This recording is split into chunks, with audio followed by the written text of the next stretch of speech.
Well, hello everyone, Dan Hurd, Prospecting here. Welcome back to my channel. And if you're new, welcome. I hope to earn your subscription today. Gold Hog, the gold equipment manufacturer who makes amazing mats for sluice boxes, sent me a prototype of a new piece of equipment they are developing, and they want me to test it out. So I have it here today to give you a sneak peek of what it looks like and what it does, and run it through its first test. So wish me luck, and I hope you enjoy.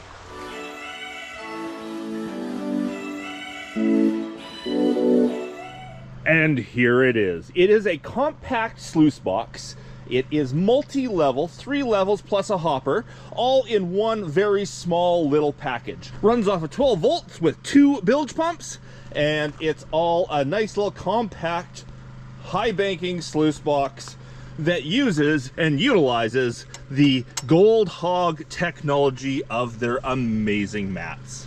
Now I only think, I'm not positive, I think this machine is going to be called the Z3 or Z3, depending if you're in Canada or the States. But I believe they are calling this thing the Z3, 3 levels of sluice plus the hopper. I did make a short little video of assembling this thing. It took me maybe 20 minutes to assemble it the way it came from the factory. Maybe I'll include that right here. Gold Hog just sent me a brand new tool for product testing. Let's take it out of the box and see what it is.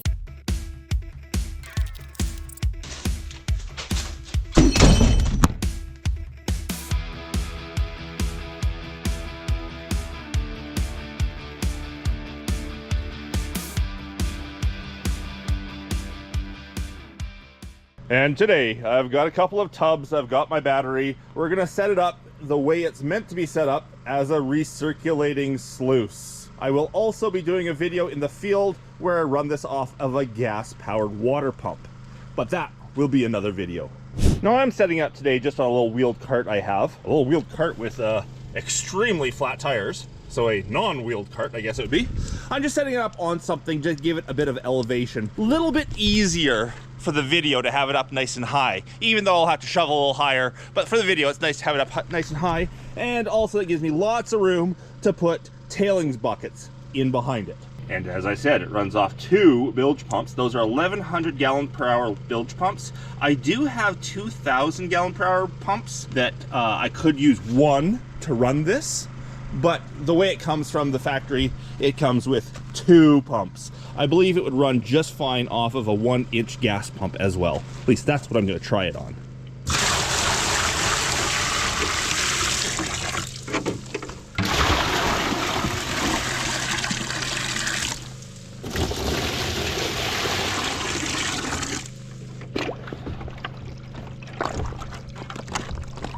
Oh no, my choice of bins may not have been great. And as always, when I'm recirculating using tubs, I use a bin-in-bin method. In fact, this one is a 3-bin method. The tailings will come out of the machine, will drop in a bucket that I can easily lift out and dump tailings. From there, it overflows into this Rubbermaid bin here. So if any tailings overflow, it will land into this bin here. Then the water from that will overflow into the big tub where the pumps will pick it up. That keeps any tailings from the sluice getting into the pumps. Often I just do a single bin in bin, so just 1 bin, 1 bucket, but when the bucket overflows, you do run the chance of your pumps sucking up tailings. So a 3-bin system does work better. Sometimes you also have extra bins with pipes coming through them, so it goes 1, 2, 3. That actually gives you a lot more volume for holding your tailings, but it's just a little bit more complicated. Easier just to find bins that fit in each other. All right, pumps are down nice and deep in the water, because when I fire this up, the water fills the hoses, fills the high banker, fills everything, and the water level in the bin will actually drop quite a bit. So we want to make sure those pumps are down deep so that they don't suck air when we lose the water volume. I think we're ready to plug this into the battery and see some water flowing. My old battery seems to be leaking a bit.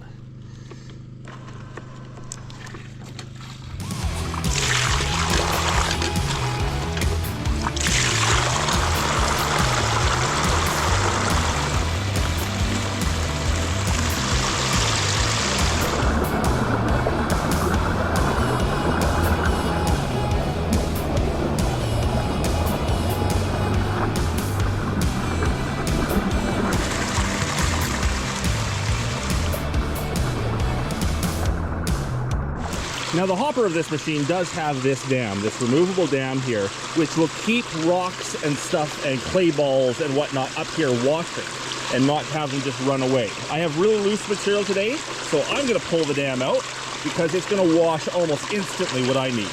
And it'll just let the rocks flow right off the end, right off the grizzly. These are about, oh, what's that? 3/8 of a gap, 1/4 inch to 3/8 gap. And yeah, it'll flow off real easy that way. Looks good. No tweaking involved. It's nice and level to start with. And yeah, if you're inclined, you can change the angle of every one of these. They all are adjustable. Now, what I like about a system like this is you can have your initial run fairly steep, which will lose some finer gold, but it'll show the bigger gold up in the mat easier, and it will wash everything, get everything processed and loose real quick and easy. Then have the later two nice and shallow to catch any fine gold. So this is great. Slightly steeper than I would normally run a regular high banker, and then the same on those two. For testing the machine today, I grabbed a bucket of material just from the local gravel pit. So this gravel pit is above a gold-bearing river. It may have the odd flake in it, but not very much. Then I went down to the Similkameen River and I panned for a day and got a pan full of ultra cons. Now, the Similkameen River gold is the finest gold you will ever see. There's a flake. It is unbelievably fine. It's hammered so flat, it's like foil. It is the hardest material for any kind of sluice to catch. My plan is to run that whole bucket through the machine to load up all the mats, get them all nice and full. Then run the cons over top of it all, catching the tailings from just the cons running through. And then we're gonna see how much gold made it through. This is the hardest test you could put a high banker through. This material is loaded in heavy black sands with extremely light flittery gold. I'm sure the guys at Gold Hog are saying, don't use the hardest stuff for the first test. No, but yes, I want to put it through the hardest possible situation you can imagine before put through the easier tests. And that's what I have today. Let's start shoveling that stuff through. Oh, and I should mention, in here, there is probably somewhere between 10 and 15 million flakes of gold. They're tiny, but boy, are they plentiful. If I actually had to guess, I would say there's probably 4,000 or 5,000 pieces of gold in that pan. Oops, probably shouldn't have my pan there. Scoop two. Might need the hopper a little steeper. Luckily, the hopper adjusts very easily.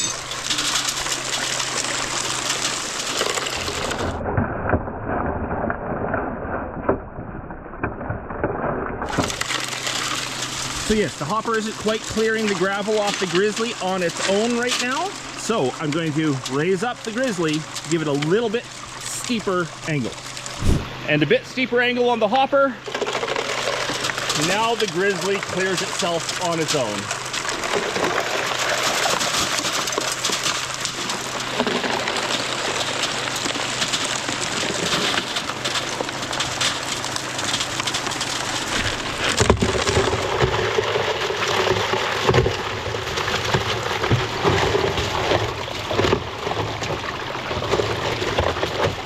So I tried feeding it slow with a shovel and fast by dumping the bucket. It took both, although one thing I did notice is that there's a certain size rock that just has a hard time getting underneath the dam down here and gets jammed up. So it looks like that's about a 2.5 inch gap. Anything bigger than 2.5 inches is gonna have to be pulled out by hand. Okay, the mats are full. Now for the real test. We're gonna empty the bucket so we can catch everything, and we're gonna run the cons through fairly quick. All right, empty catch bin in place.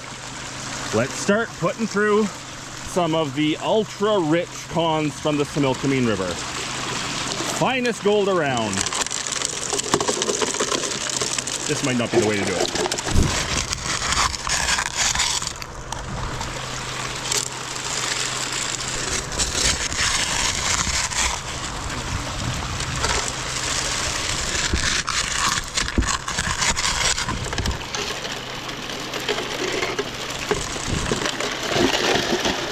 need water.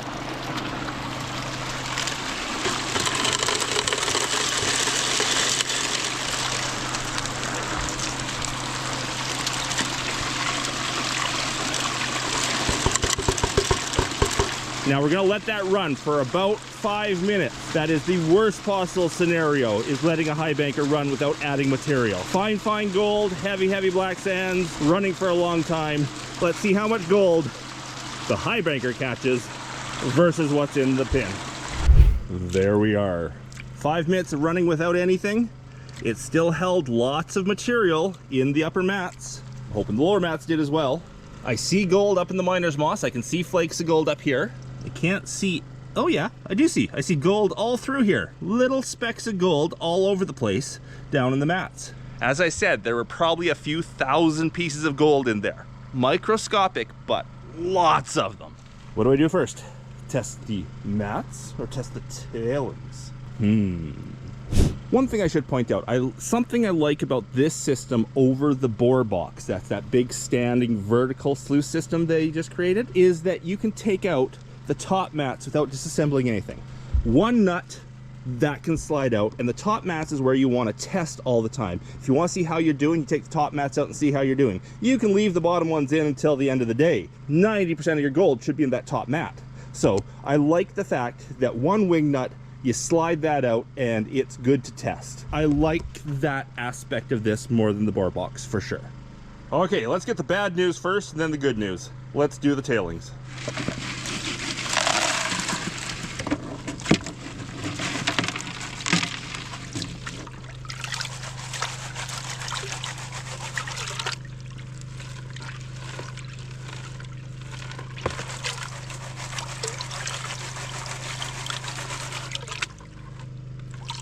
Now, I do expect to see gold here. No sluice catches 100% of your gold. There are some that are really good, but nothing catches 100%. And of the 2,000 pieces of gold that are in there, if I see 10 or 20, that's still a really good recovery rate. If I see 100, we're still talking a 5% loss. 5% loss is acceptable.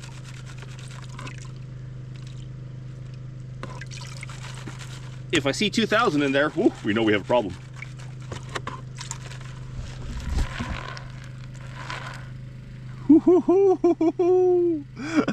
I'm seeing 3 right now. 4. Oh my goodness. There is some tiny, tiny gold at the top there. I see maybe 10 specks. That's impressive. So here are the losses. 2 over there. 1, 2, 3. Oh, there's a couple over here. I would say less than 10 specks of gold. Now, let me give you a bit of perspective of the size of those pieces of gold. I'm gonna throw a dime in there. There's a Canadian dime beside those 2 specks of gold I first showed. So there's about 8 to 10 of those specks. And if you compare it to the dime, they're tiny. Well, let's see what's in the sluice. I can tell you now, it lost almost nothing. But you'll be surprised when you see the number of specks that are in that sluice. And the mats come out with 1 wing nut. And for those of you who hate wing nuts so much, if you can't stand wing nuts so much that you have to comment in this video that you hate wing nuts, well, just change it out for a regular nut or put a knob on there. If you don't like wing nuts, don't use them. It's that simple. I say this because every video I show a Gold Hog product that has wing nuts on it, I get 10 billion comments about how much people hate wing nuts. And up top, there's a little piece of angle iron that holds down the mats. Piece of miner's moss to start with. Should I pan that out separate? Why not? All right, emptied the pan. Yeah, I just threw away those 10 specks. I know. Okay, and let's throw the miner's moss in it.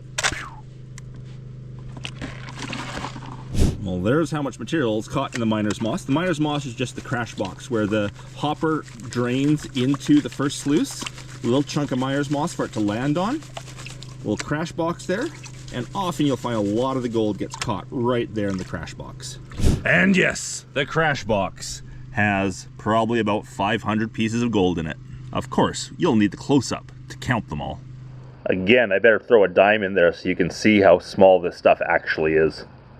There it is, against a dime. That's just the crash box. Just the miner's mosh pit. The miner's moss in that crash box caught all of that. Let's go see what the first level of mats caught. So far, very impressed. Let's pull out those mats and find out.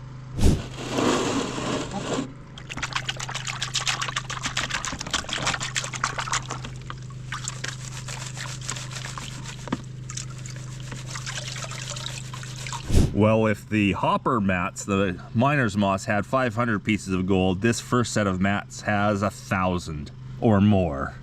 Wow. The odd bigger flake.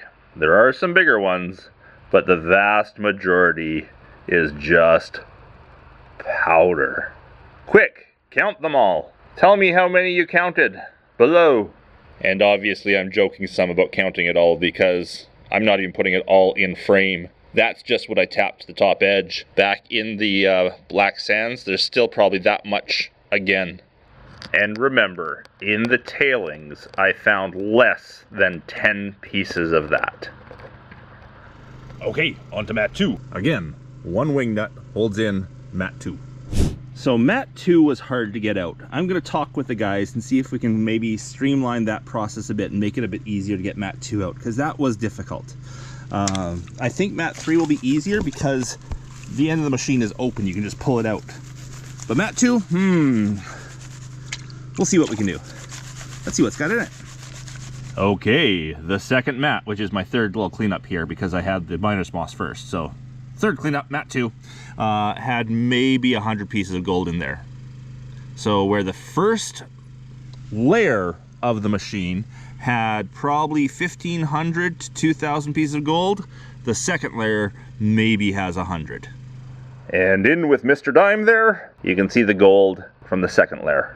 Not very much, considering how much was in the first. Okay, layer 3 from the Z3. Z3. Z or Z? 3. One more wing nut. And no, I'm not talking about poly. One more wing nut, and we get this thing disassembled.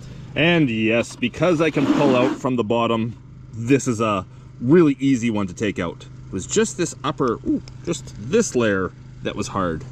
And yep, layer 3 mats. Every bit as easy to clean up. Nice thing about Gold Hog mats, it takes seconds to wash them in a pan.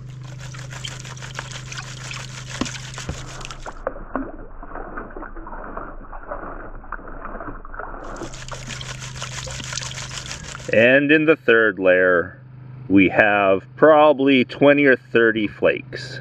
20 or 30 specks. Might be a little bit more than that. So 2,000 in the first layer, 200 in the second, and 20 in the third. And it does pack up nice and tight. Even tighter than that if you want to take the legs right off and just put them inside.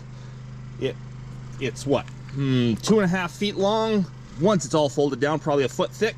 It does fold up nicely. But I'm not just a yes man for Gold Hog or anything like that. There are some flaws here that I would mention to the viewers, the buyers, and to Gold Hog themselves in case they want to adjust anything.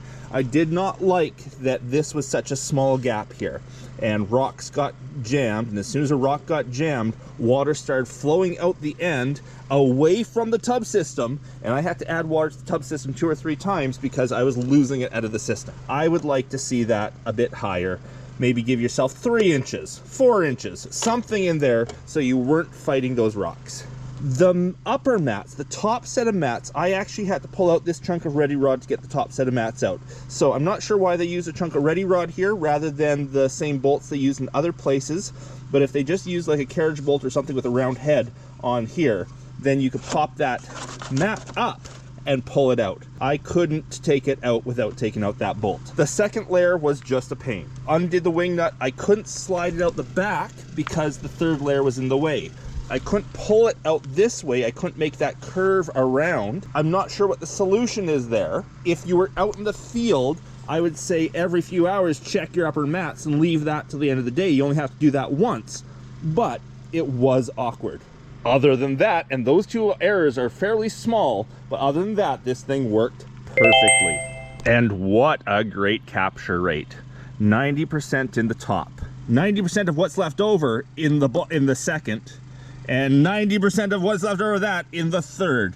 that would be 90, 99, 99.9. This thing had probably a 99.9% capture rate. Less than 10 specks of gold in the tailings, and probably well over 2,000 in the top.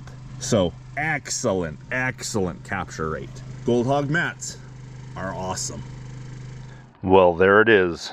All told there, that's probably like 0.1, 0.2 of a gram of gold. But there's probably 2,000 to 3,000 pieces that make up that amount. And all dried out on the scale comes out to 0.09 of a gram. 3,000 pieces of gold, not even 0.1 of a gram. Easy to use, fun to use, great capture rate. Gold Hog, great job. Couple of things I think you could tweak. The next step along the way is to take this into the field. I have a mine I plan to take it to, where I can pump water to it, and I'm gonna run a whole bunch of mine tailings through and see what's there. But that's another video. Hope you enjoyed this one. If you did, please give me that thumbs up. If I haven't earned your subscription yet, I hope I earned it today. And a big thanks to everyone, especially my patrons. If you want this product or anything else, I'll leave a link below to Gold Hog. Hope you're all having a great day. Until the next one. Bye.